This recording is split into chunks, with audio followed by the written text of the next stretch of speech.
સત્યની સાથે જનતાનો અવાજ। આપ જોઈ રહ્યા છો 24 ન્યૂઝ નેટવર્ક। તાજા સમાચાર, ઝડપી અપડેટ અને સચોટ માહિતી 24 ન્યૂઝ નેટવર્ક સમાચાર સૌથી પહેલા।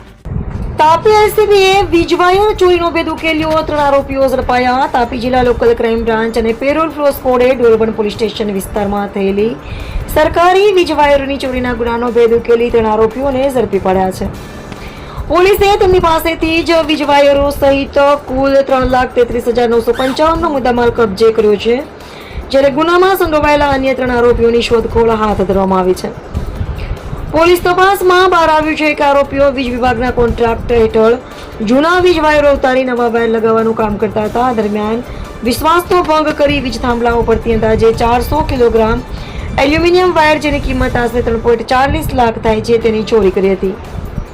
પોલીસે આરોપીઓ પાસેથી 29.550 કિલોગ્રામ વીજ વાયર સહિત કુલ 3.33 લાખથી વધુનો મુદ્દામાલ જપ્ત કર્યો છે। પોલીસે સુખદેવ મુનાલાલ ભાટ, સુખદેવ ઉર્ફે કુકા, પૂનમસિંહ રાવત અને ગોવિંદસિંહ સોનુસિંહ રાવતની ધરપકડ કરી તેમને ડોરવણ પોલીસ સ્ટેશનને સોંપ્યા છે, જ્યારે મહાવીરસિંહ મોહનસિંહ રાવત, જગદીશસિંહ મોહનસિંહ રાવત અને જીતેન્દ્રસિંહ નામના 3 આરોપીઓને ઝડપી પાડવા માટે પોલીસે તપાસ અને શોધખોળ વધુ તેજ બનાવી છે। રિપોર્ટર હાર્દિક જોશી, તાપી।